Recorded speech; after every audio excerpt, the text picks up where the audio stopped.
New York Times is certainly the most important newspaper in the United States, and one could argue the most important newspaper in the world. The New York Times plays an enormous role in shaping the perception of the current world on the part of the politically active, educated classes. Also, the New York Times has a special role, and I believe its editors probably feel that they bear a heavy burden, in the sense that the New York Times is, in a certain sense, creates history. That is, history is what appears in the New York Times archives. If something doesn't appear there, only a very committed and a scholar will find it. The place where people will go to find out what happened is the New York Times. Therefore, it's extremely important, if history is going to be shaped in an appropriate way, and I'll come back to what I think that means. If history is going to be shaped in an appropriate way, it's important that certain things appear, certain things not appear, certain questions be asked, other questions be ignored, and that issues be framed in a particular fashion. Now, in whose interests is the history being so shaped? Well, I think that's not very difficult to answer. In any society, we're going to find that there's a certain distribution of power and privilege. In our own society, that means primarily the corporate institutions and the state, primarily the state executive, which is closely linked to them. They have a certain conception of how the world ought to be organized and how the domestic society ought to be organized. They own a lot of it and want to own more and want to preserve what they own and want to manage it in their interest. And the mainstream media, and in particular a journal with the awesome responsibility of the New York Times, must serve this interest, and I think does so very effectively. There are two major ways, I think, in which it does so. One is simply by selection. Certain questions are asked, certain questions are not asked, certain topics are ignored, others are raised, and a good deal of news is simply suppressed, uncomfortable facts that are inconsistent with the way in which those with power want the world to be understood and perceived. Such facts will either be suppressed or distorted or ignored. There's also a more subtle and in many ways more interesting way in which journals such as the Times and others shape and distort the historical scene and create the kind of world that they want people to perceive. That is by formulating issues, by formulating questions in such a way that the basic issues are prejudged, that the answers are given before you even turn to the facts. Let me give some examples of both of these dealing with this issue in front of me, which is Tuesday, June 4th, where the two main stories have to do with Nicaragua and with the negotiations, the potential for negotiations in the Middle East. That's the big story having to do with King Hussein of Jordan's visit to Washington last week, which is supposed to have provided some kind of breakthrough in this topic. Now, let's begin with the Nicaragua story. One thing that's of interest is the fact that the main story is about Nicaragua. It's not about another and much more serious war that the United States is engaged in, namely the war against El Salvador, which is what we ought to call it. Let's compare the way in which the state, the institutions that have power and manipulate organized violence, ask how they want the situation to be perceived. Secondly, let's ask about what the facts really are, as we learn from a variety of sources. And third, let's ask how this issue is presented in the New York Times, let's say today or for a long time in the past. Well, as the government, as the state wants the situation to be perceived, El Salvador is moving towards democracy and preservation of human rights. There's an anti-government insurgency which has to be suppressed, and if it is, progress is hopeful, maybe unlimited. In the real world, things are rather different. In the real world, there's a mass slaughter going on in El Salvador.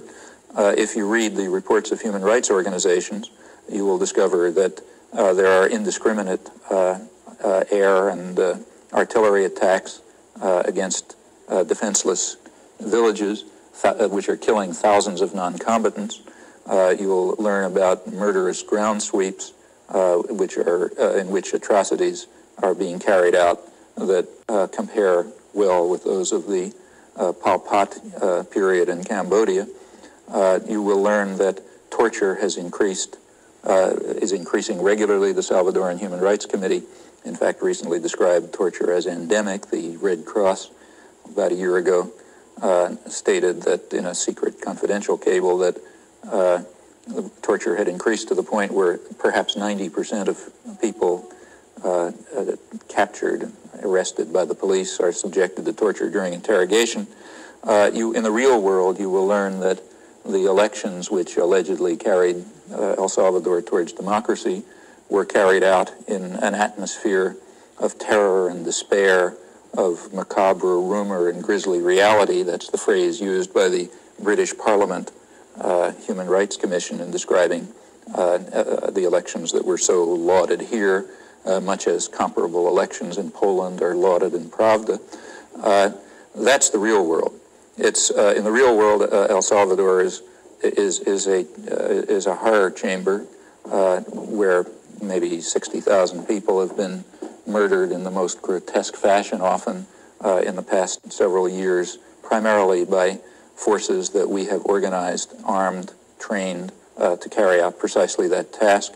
It's a country where maybe over 1 million people are refugees, perhaps a quarter of the population, and the description of this atmosphere of terror and despair is words are too weak to describe the reality.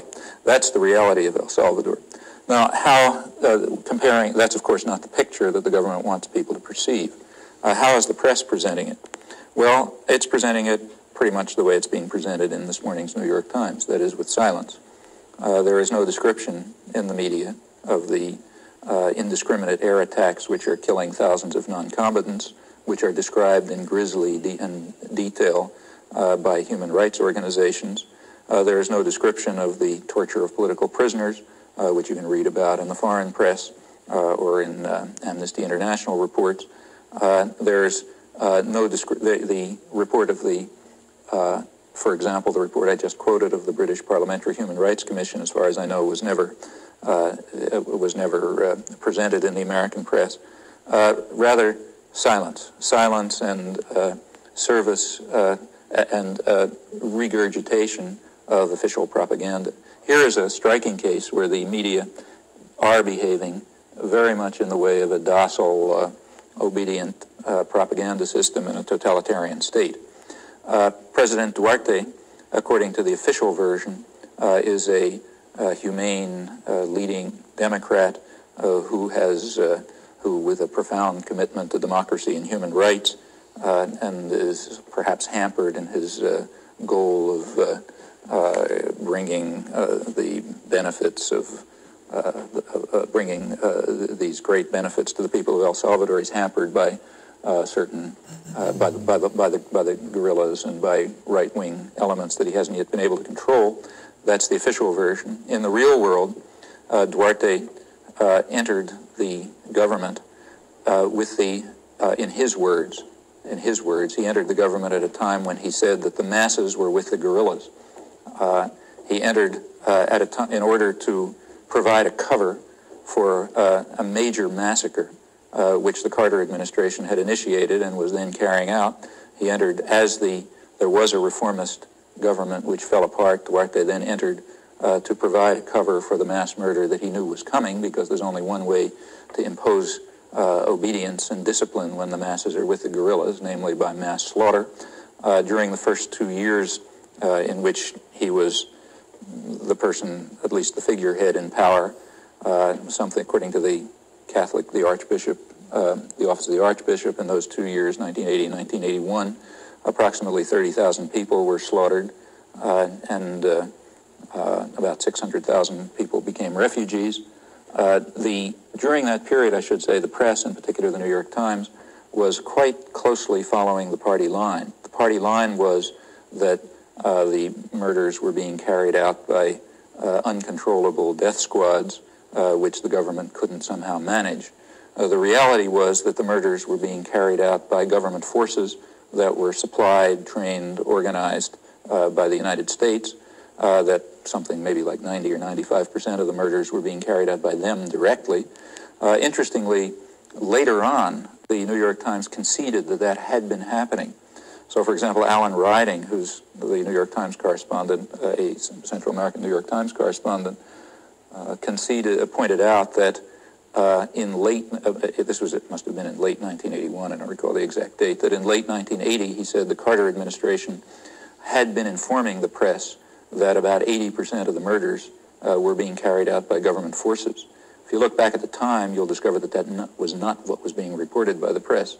What was being reported was that the murders were being carried out by uncontrollable right-wing extremists. Fact, they were being carried out by the government forces, trained, organized, led, and armed by the United States, with Duarte as a cover, serving to using his prestige as an alleged Democrat and human rights activist to help the mass murderers in Washington gain the support that they could use to carry out this slaughter, to send troops, American trained elite units, into villages where they could carve people up with machetes to carry out a bombing of defenseless villages coordinated by American pilots flying from sanctuaries in Honduras and Panama and so on. Well, that was the first 2 years of the massacre. Since that time, 1980, the figures have perhaps doubled. The slaughter goes on. The indiscriminate air attacks go on. How does the great Democrat and human rights activist Jose Napoleon Duarte respond to this? Well, throughout this period, he has been denying that massacres have taken place. Documented massacres reported by human rights groups with affidavits and observers, he simply denied that they took place. Now, only a few weeks ago, in fact, he stated that he will not accept any more human rights charges from the Church Human Rights Office, tutela legal. He will not accept any more charges from the Church Human Rights Office because he says they're run by subversives, communists, in other words. He has also denied that there are any indiscriminate attacks against civilians. Again, these attacks are air attacks. These air attacks, which he denies take place, have been documented in grisly and horrifying detail by human rights organizers. That's the man who we have officially designated to be the leading Democrat and human rights activist. The press asks no questions about it. They simply accept it. That's the official line. That's the party line. Therefore, we repeat it. Therefore, we continue to send arms to carry out this slaughter. It's not an issue in the political system. It's not an issue for public debate. The only issue that we're allowed to debate is a different one, because we stay within the framework established by government propaganda in an indoctrinated society like this. The question we're allowed to debate is whether Nicaragua is providing arms to the guerrillas to reformulate that question in terms that have to do with the real world. The question we're allowed to debate is whether Nicaragua is providing arms to people who are trying to defend themselves from a gang of terrorist murderers organized by a violent superpower. Well, what's the answer to that question? The government claims that Nicaragua is sending arms to people who are trying to protect themselves from the attacks we've launched against them, from the terrorist armies we've sent against them, and therefore we have a right to attack Nicaragua. The critics say, no, the evidence isn't very convincing. It doesn't seem as though Nicaragua is sending arms to the guerrillas, so therefore we don't have a right to attack them. Now, in the real world, a different question arises. First, it would be entirely legitimate for Nicaragua or anyone else to send arms to people who are trying to defend themselves from the depredations of a violent superpower, just as it's legitimate morally. One can ask about the tactical issue, but certainly there's no moral objection to sending arms to guerrillas in Afghanistan defending themselves from the Soviet Union, just as there was no moral argument to oppose someone sending arms to people in South Vietnam to defend themselves against the American attack in South Vietnam. The question, it's very often governments will not do this, either because they're intimidated or because they happen to be on the side of the murderers. But that's a different question entirely. The question whether they, the issue is in the first place framed in terms which already beg the question. They assume the illegitimacy of providing people with aid to defend themselves against violent, murderous attacks, and then the discussion goes on as to whether they're in fact doing it or not. Well, let's turn to the, in fact, in order to really understand this, we have to go back a little bit. We have to realize what happened in the 1970s and what the Carter administration was up to. What happened in the 1970s is that popular organizations began to develop in El Salvador. These were often church-based and sometimes Bible study groups, which became peasant cooperatives or unions or whatever. And that caused great concern in the United States because it appeared that the basis for functioning democracy might be laid. The Archbishop Romero, in February 1980, pleaded with President Carter not to send arms to El Salvador because he said that the military in El Salvador only serve the interests of the oligarchy. They only know how to destroy and repress. The arms will be used by the military in order to destroy the popular organizations which are fighting for the people's fundamental human rights. Naturally, Carter disregarded the Archbishop's plea because the purpose of American policy was precisely to destroy the popular organizations and to make sure that power resided where it always did, in the military oligarchy combination. Therefore, he sent the arms, and the predicted consequences took place.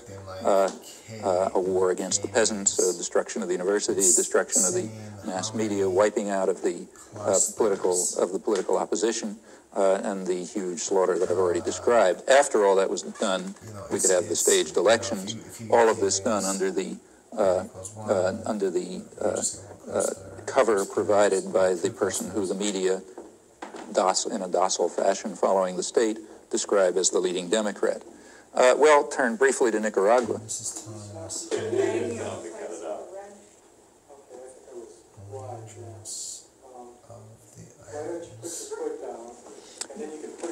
No, that's okay. I was just resting. Where are we? Okay, where we are is we're turning to Nicaragua from El Salvador. You were explaining why El Salvador is the real story, what's being ignored there. Well, that's just where we broke off. And that's where we're going to just start. Just go on, you mean? Yeah. Okay. Okay.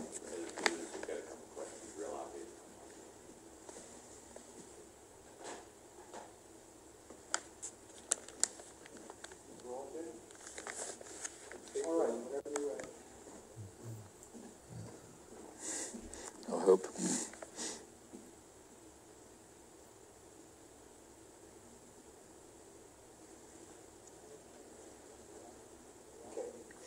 Well, let's turn to Nicaragua, the secondary story.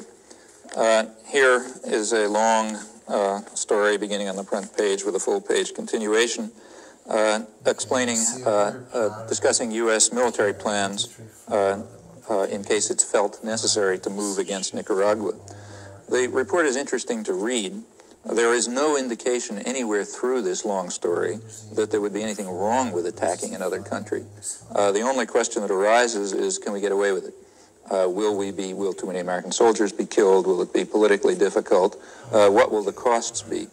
Well, this is the kind of discussion that I imagine would go on in the planning staff of some violent state which is planning aggression.